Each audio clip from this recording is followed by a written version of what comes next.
appreciate you guys being interactive. And, you know, I'm gonna ask you some questions to see if you can, if you've ever experienced some of the things that I'm talking about. Okay. So, today is all about me, basically. It's all about me. Um, I usually make it about you guys, but I got to be a little selfish today. It's about me. So, you know, the thing is, if I'm going to be a coach for you guys, then I thought it would be fair to introduce my other side, the other side that you don't get to see because of the makeup and everything else that I do on a consistent basis. Okay. Hey, Ida. So, yeah, let's get to it. So, um, let me start by telling you who I am, and you guys drop say me in the comments as I'm giving you my list of characteristics that I have. Okay, you guys with me? Give me a thumbs up if you guys are with me, and I want to make sure that y'all can still hear me. Give me a thumbs up.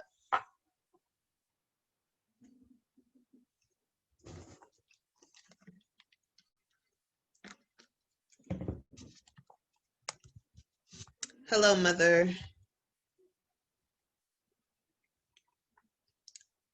Are you guys good? Y'all with me?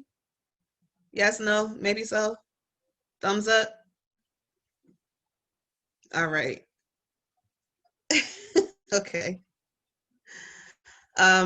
What about you, Facebook? Are you guys here with me? You guys good? Thumbs up. All right. So when I get in front of you, I'm starting, Adrian. Let me do this at my own pace. Thank you. When I get in front of you guys every week, I appear to have it all together. Like I try to make sure you think I got everything together. All right. But there aren't many cracks that I let show on camera. And this is a type of behavior that I actually developed growing up. Okay. So, all right, let me say this. I am a mother, I'm a wife, I'm a daughter, sister, aunt, cousin, and niece, right? But I am also sensitive, self-conscious. I have a little bit of low self-esteem. I am intelligent, but I second guess my intelligence at times. Sometimes I feel unworthy. I am feisty. I can be a little quick tempered at times, and also broken in certain places. I have quite a bit of baggage, and I can be a little bit selfish. If any of that sounds like you, drop a me in the comments. I can't, these are things that, that I have going on within me. And, you know, I want to know if you guys can relate to that. So I'm not any different than you, right? I like to believe that I'm not any different than you are. Um, I have gone through a lot of different things in my life, but we go through them differently. Okay, I don't have time today to dive into every single thing that I've gone through throughout my life. But for some of the things I've gone through, maybe you can identify with them. I don't know. But I just want to tell you about me. Okay. So my earliest memory of the formation of me is let's see. I guess when I realized that my parents were not together anymore. I was very young when they split up. They were divorced, separated and divorced, I think when I was like 2 to 3 years old, something like that. And I can recall as I got a little bit older, hearing my parents, my mom or my dad might disagree with this, but I can recall hearing them argue whenever my dad would drop me off at home. And the argument, there's one particular time that they got into an argument, and I went and hid in my closet, the closet in my room, because it scared me. I heard shouting and then I heard doors slamming. It really scared me. And, you know, that was a fear that I wasn't comfortable with. That was something that I didn't enjoy, because who wants to hear their parents fighting all the time? I know I didn't. But I just remember experiencing such sadness within me. And I mean, it was a deep sadness because of the fear that I had, and also because of just not knowing what was going on with my parents. I would see my friends, at school, they would all have their parents with them. Um, okay, honey. My friends at school, they would be, their parents would drop them off at school, or even if I went to their houses. There was this one person in particular that used to watch me for my mom, and that she had the girl that I was friends with, their daughter, she had both of her parents. I didn't have that. So it affected me differently because I was so young when they got divorced that I never even seen my parents as a couple. Not in my memory, not remembering that, because I was so young.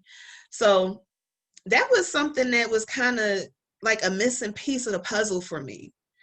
And I adored both of my parents. I still love both of my parents. But it was just something that I was missing, and not having my parents around together, I should say. They did co-parent. They tried their very best to co-parent me well, which I appreciate, because I've seen the other side of that and how difficult it can be. But I appreciate them trying to co-parent and make sure they, they got things together for me. Even if they were putting up a front, they were doing it for me to make me happy. But nevertheless, as a child would do, I would try to get my parents to get back together. So the way I would do it would be the way I seen people do it on TV. So my dad would come by to pick me up for the weekend or whatever, and I would like, "Come on, Daddy, come upstairs," because he usually I think I met him downstairs or whatever at the door, but my dad would come and I'd be like, "Come on upstairs, come on, come sit down with us," and I would make them sit in the same chair as each other, sitting next to each other. And I'm like, "Come on, hold hands," doing all of that stuff, doing stuff that I was desperate to see, but not realizing that it was never going to happen. So I would be sad about that. I would be really sad about that. But moving forward to when I was in about 4th or 5th grade, my mom met this man, and you give him a bottle of wine and a okay, thank you, honey. um, my mom met this man. He was a preacher, and I never really got a good vibe from this guy, right? And she was, he was somebody that she was liking, apparently, right? So, we did different things. Like, it wasn't nothing grand. I don't remember when they were dating us going out to dinner or anything like that, but I do remember us like going to get ice cream and stuff like that. And even while, yes, I was taking the ice cream and eating it, but even while doing that, I still had a bad feeling about him. And part of that bad feeling was um, I felt like he was trying to buy us into liking him. And that was not cool to me, because you need to be trying to get to know us and show yourself, instead of trying to buy us into liking you. But I just, I never really, I don't think at that point I said anything to my mom. But I did say something to her when she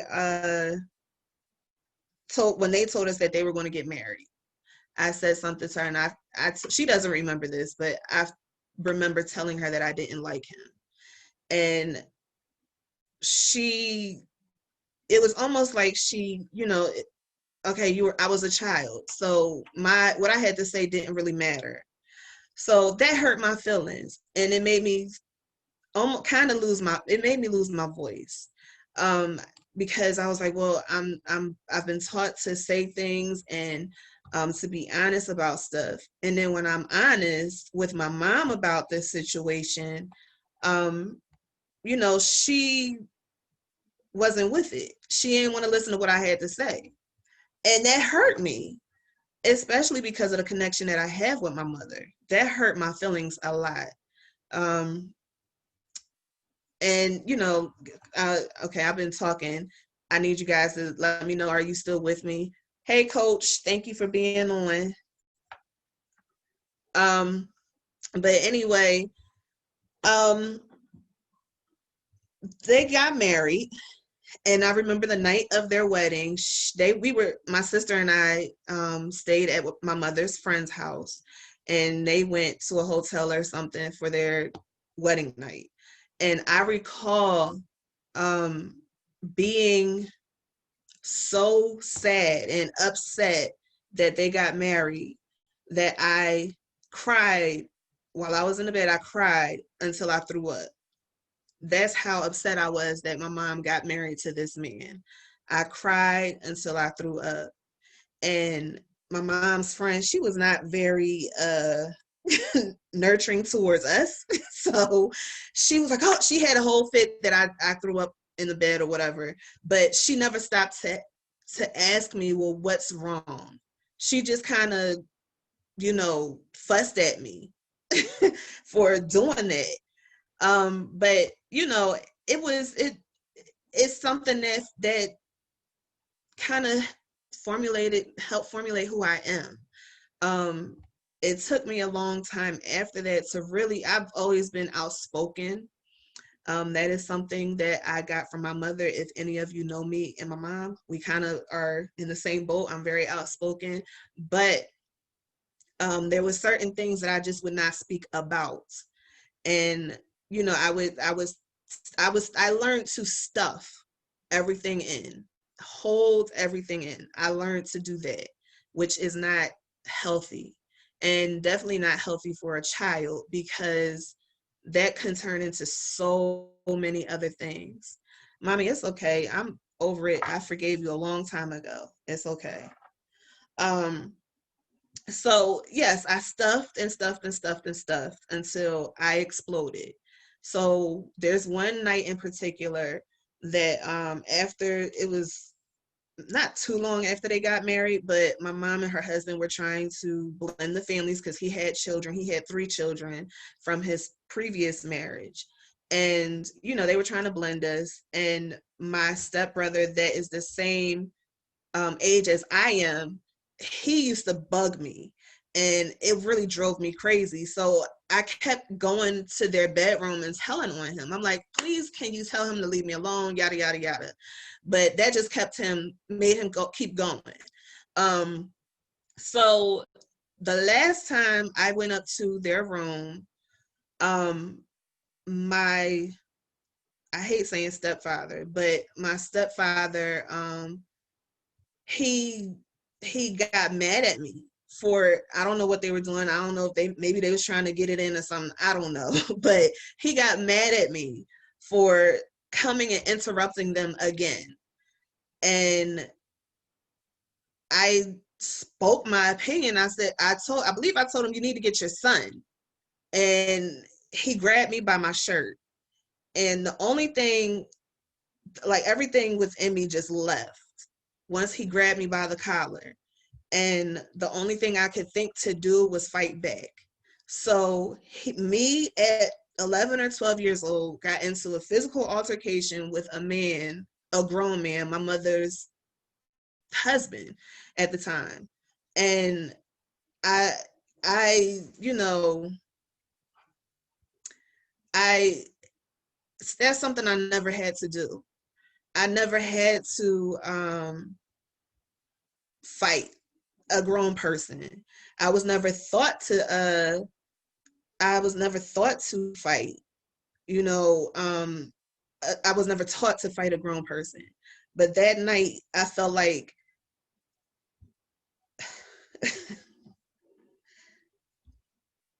that night I felt like I had to fight for my life.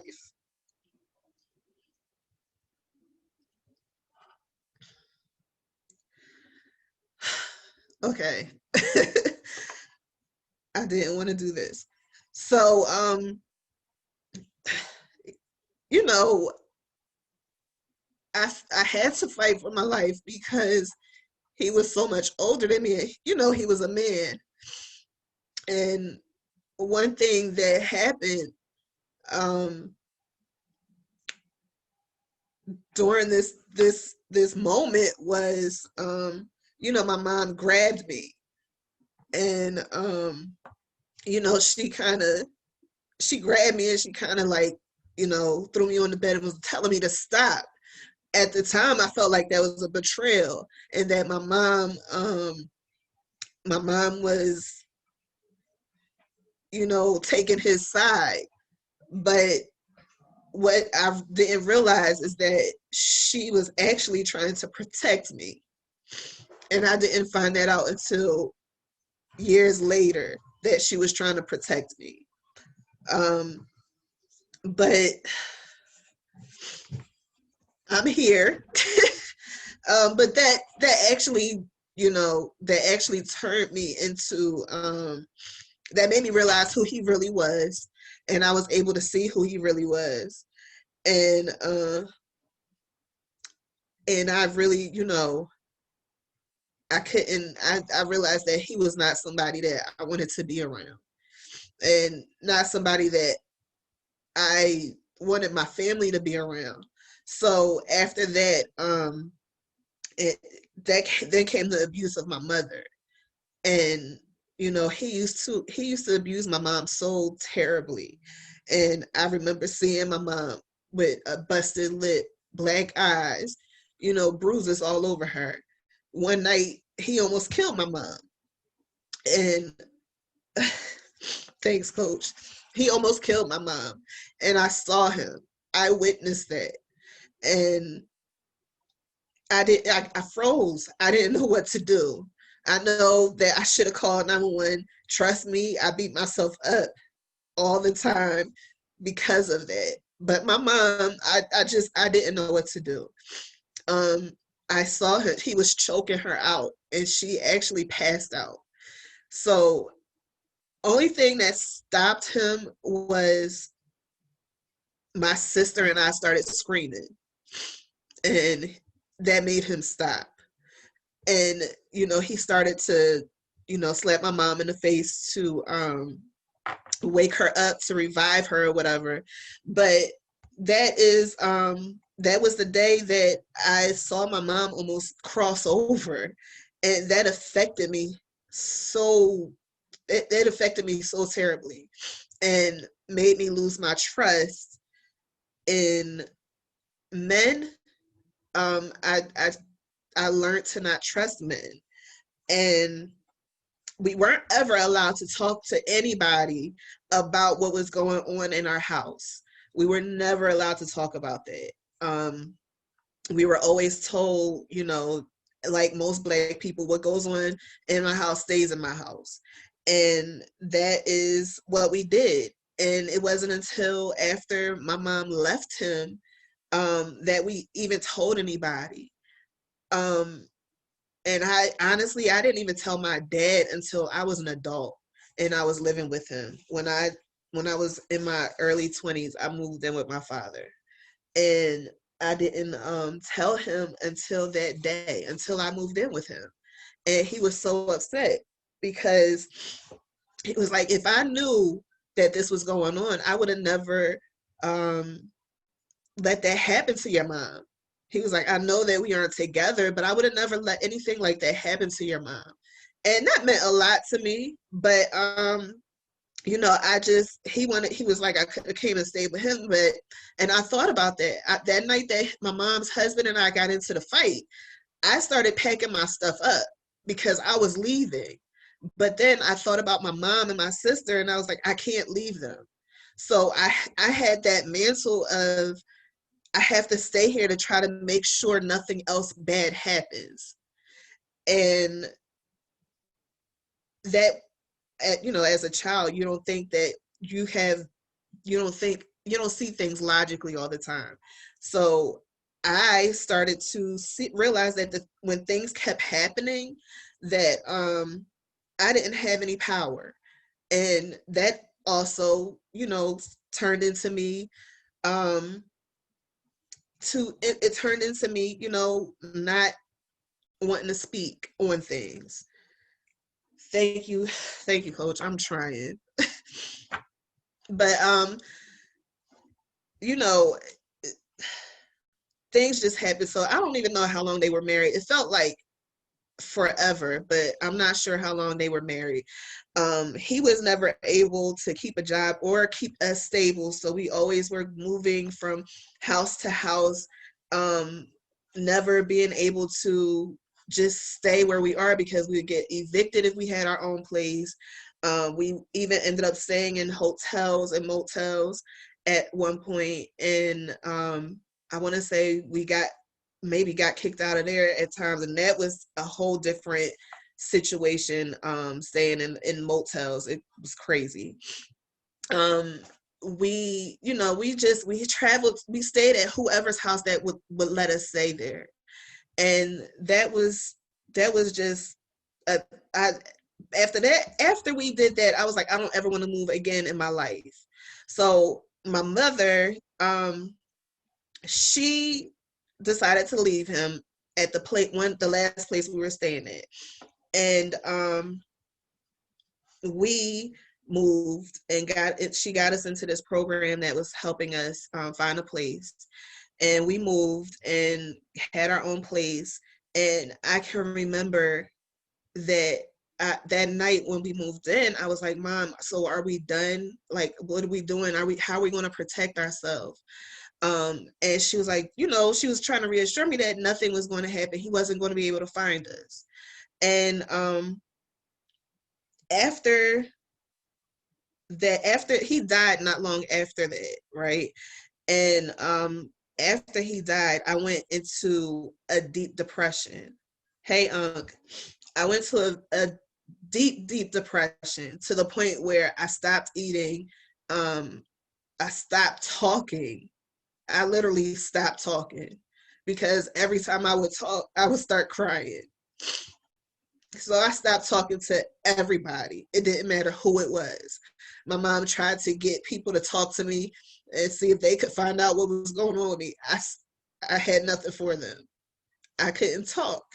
Um, and it was kind of embarrassing in school because I just got to this new school. I was trying to make friends, and a couple friends that I did have, whenever they would try to come talk to me, I would just start crying, just out the blue. I would just start crying. They could have just said hi to me, and I would cry. And I almost started to develop an ulcer. And I say that because with me not eating and constantly, hey, Robin, with me not eating and constantly, just not taking care of myself, um, I had really bad stomach pains to the point where my mom was like, you know what, you have to go to the doctor. And I went to the doctor, and he was the only person that I could talk to, which was really crazy.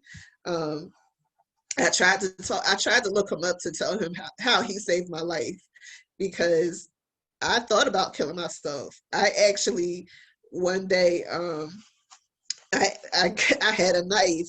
My sister was getting on my nerves, and I was in my depressive state, and I actually was trying to get away from her and picked up a knife and tried to I stood there with the knife at my stomach because I was going to stab myself because I just that was the only way I could see getting help and not help but getting out of this. And the only thing that stopped me was my sister. She started crying and she was like, Ashley, please don't do this. And I didn't. I put the knife down because I saw the fear in her face. I'm sorry, y'all.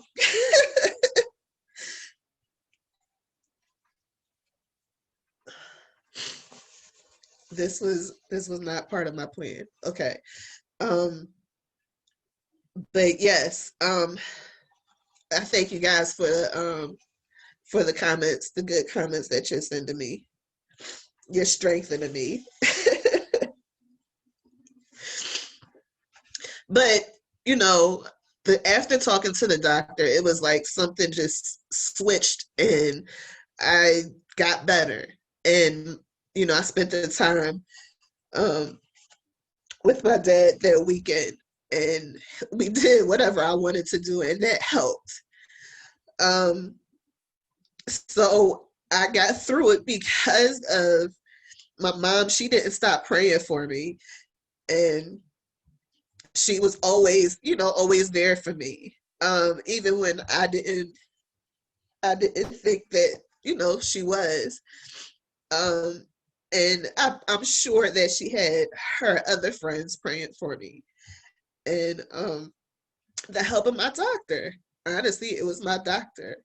So talking to him, just being that person that I can put all of my pain onto, and he took care of me and listened to me. Um, that's what helped me get through it. And after that appointment, it was almost like I was a different person. I was a different teenager. I started to live normally. And I started eating again, getting my appetite back. I just made a complete transformation. I thank you guys for hanging in there with me. I love you all for all your sweet, your nice comments. I really do. Thank you, Cannon. Thank you, Unc. Um, so yes, that was that period of my life, and I experienced that deep depression just twice in my life. Then and when I first got sick with fibromyalgia, that's the two times where I really got into that deep depression. That was a place that I said I never, ever, ever wanted to get back to. And I really worked hard not to go back to that place. Um, but sometimes, things happen, and you tend to you try to fight to not have something happen anymore, but it ends up coming out of the blue. So after having that experience, I honestly said, okay, I'm going to protect my family at all costs. My mom and my sister, they were my focus. And, until I got married, they remained my only focus. But my mom and my sister, they were the ones that I had to take care of because I didn't want anything to happen to them again. Um, okay, I got a question. How did I get through deep depression? I think I said it though. I said I really didn't get through it on my own. It was my community. I'll say that my community helped me get through it. So I wanted to protect my family at all costs, and I started kind of perpetrating the abuse that I saw, but I wasn't physical with anybody other than my sister. Unfortunately, she got the brunt of it. But I became kind of, I was a bully. That's what I was. I became a bully in school, and I made fun of those who I thought were weaker than I was. and I, threatened to beat people up and all types of crazy stuff when I was in school. But that was me being sad because I wanted to start feeling like I was in control of something. And I never knew how to get control. So that was the only way I knew to control situations and other people, was to be physical with them and to be violent and nasty and aggressive towards them. Um, what advice would I give someone who's going through the same thing? I would say, you know, reach out to somebody to help you, because there's people out there. They have the suicide hotline. I don't know the number offhand, but there's people out there that can help you when you don't think that you have anybody else. Bullies are often that way because they were right. That's the reason why I was like that, because I was bullied. Um, so it even, even after I got older, I'm trying to go through this progressively. Um, when I started to date, I was looking for something that I couldn't find anywhere else. Um, I was looking for love. Now, I had my father, but the love that my father showed me was not the love that I was looking for, because I had kind of like, I don't want to say a demented mind, but I had a mind that just functioned differently because of the things that we experienced. So I didn't find that, I didn't receive that type of love from my father like I wish I would have gotten. And I was looking for love. Even in high school, I wasn't allowed to date in high school, but I was like just trying to find somebody that I can say I liked, and they liked me too. Um, so I was just on this search, and I was morphing into somebody. I was developing a personality that was not the way I was before I developed that personality, or how I was raised. So, I started lying to people about stuff, just lying to guys, really, just so I can get that person that I wanted to get with, right?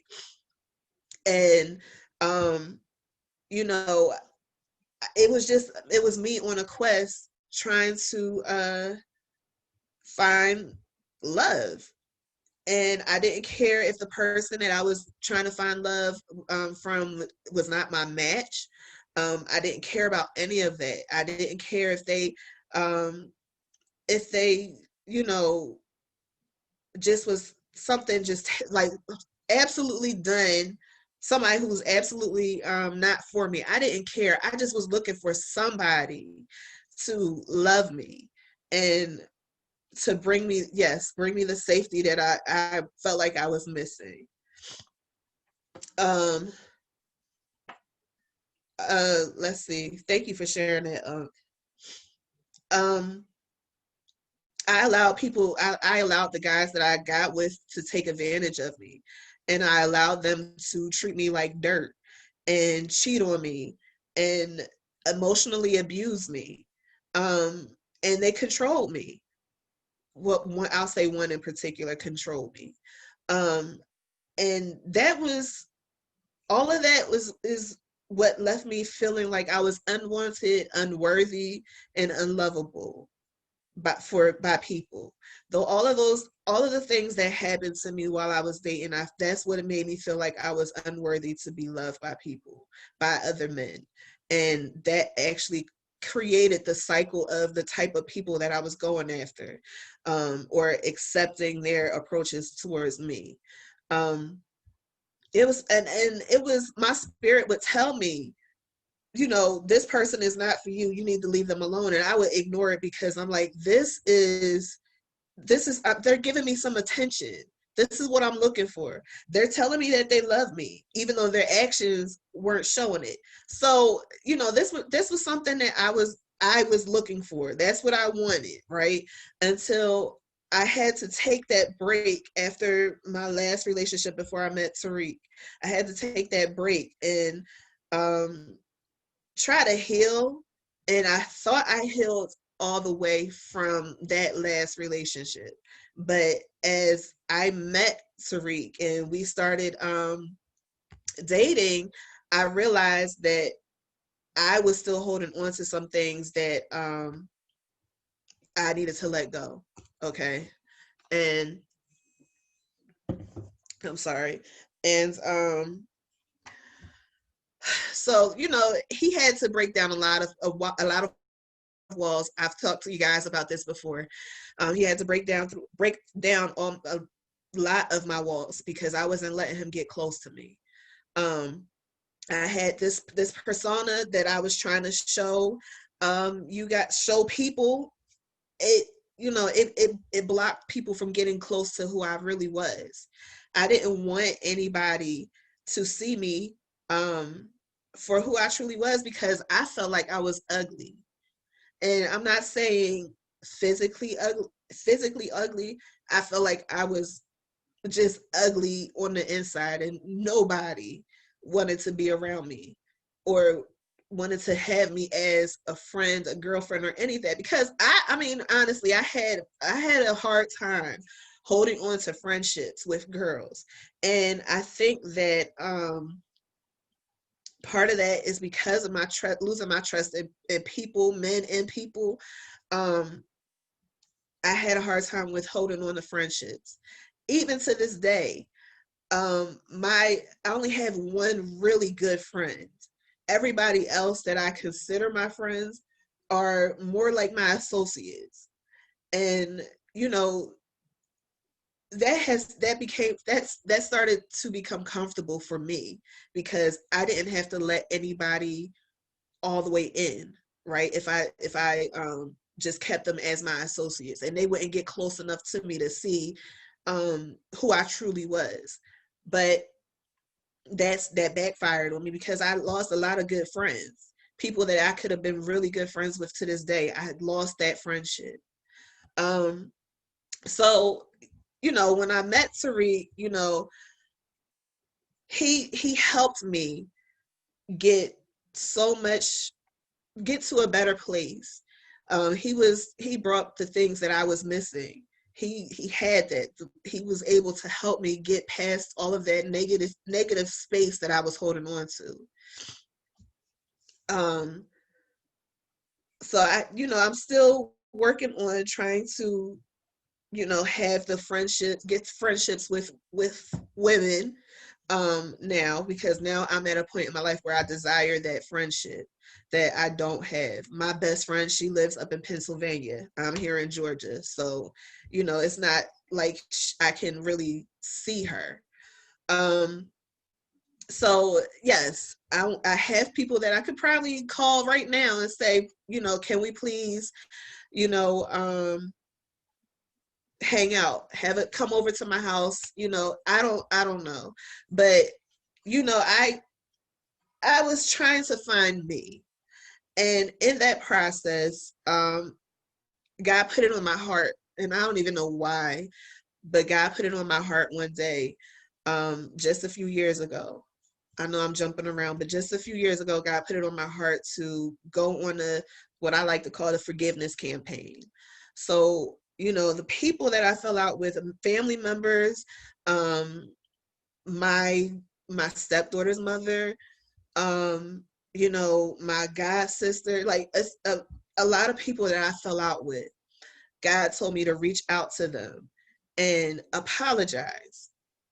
um, for my apologize for my part in the destruction of relationships.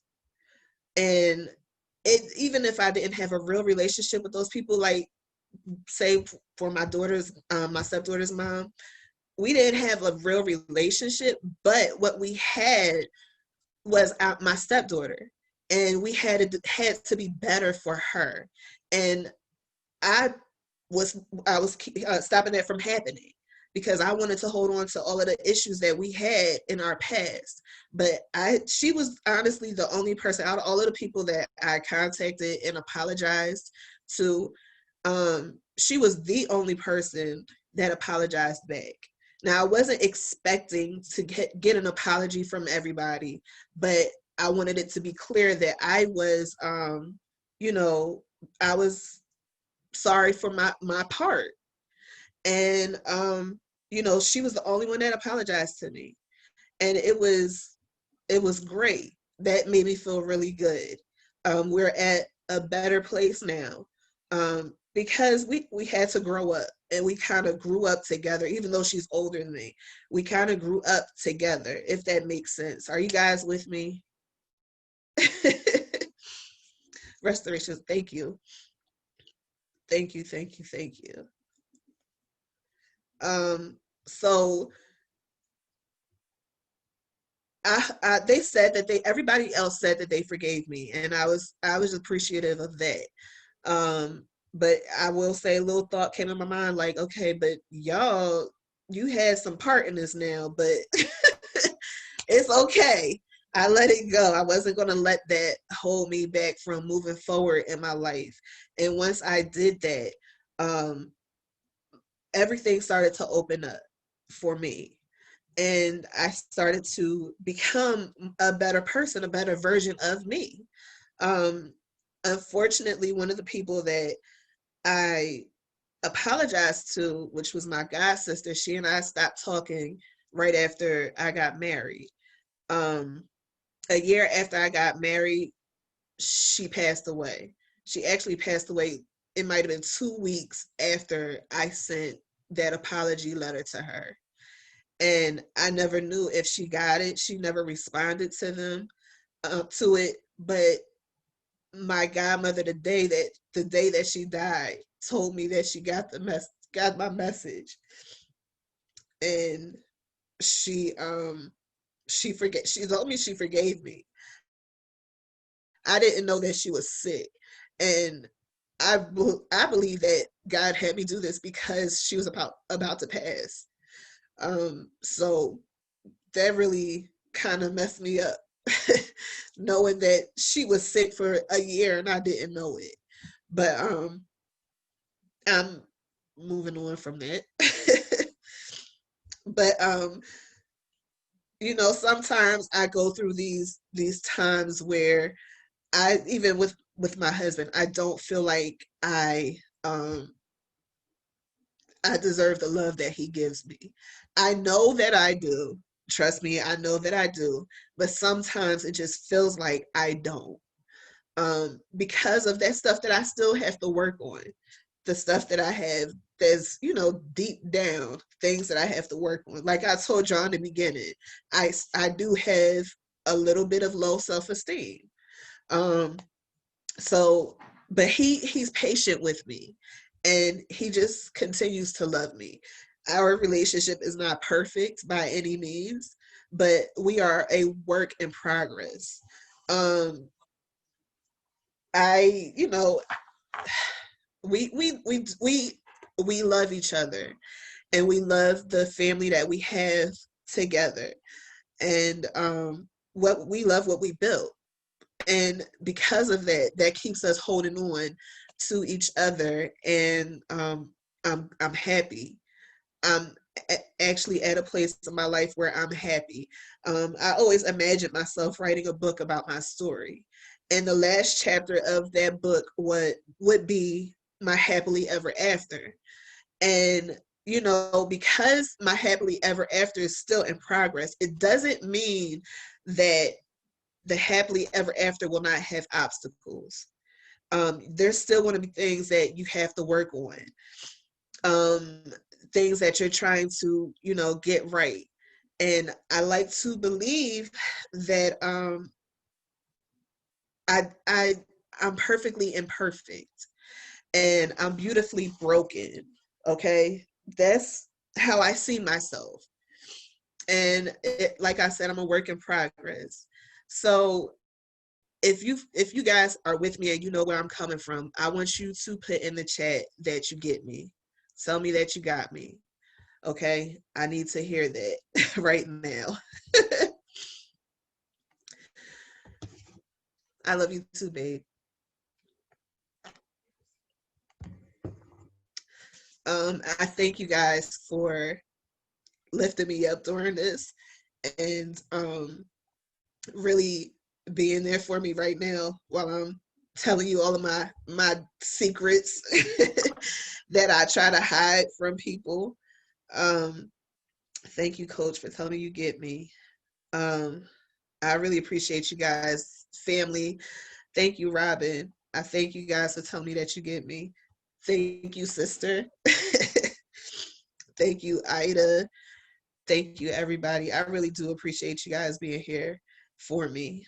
Um, this was hard, and I was not expecting to get so emotional because these are things that I've held on to, and I prided myself in not being crying over it. But this was, I guess, part of my therapy, talking to you guys and getting it all out. So I appreciate you all. I really, really, truly do. Um, Thank you so much for just being here with me. I really do appreciate you guys. Um, yes, beauty for ashes, oil of joy. Thank you, Coach, for telling me you're proud of me. This is something that I thought about doing a while ago, but was kind of nervous about doing it. And I had my strategy session with my coach, and he actually confirmed that I need to do that. So this is why you guys are getting the tears and everything. But I'm going to end it here. I thank you guys for being here with me. Um, I appreciate you all, and I love you all.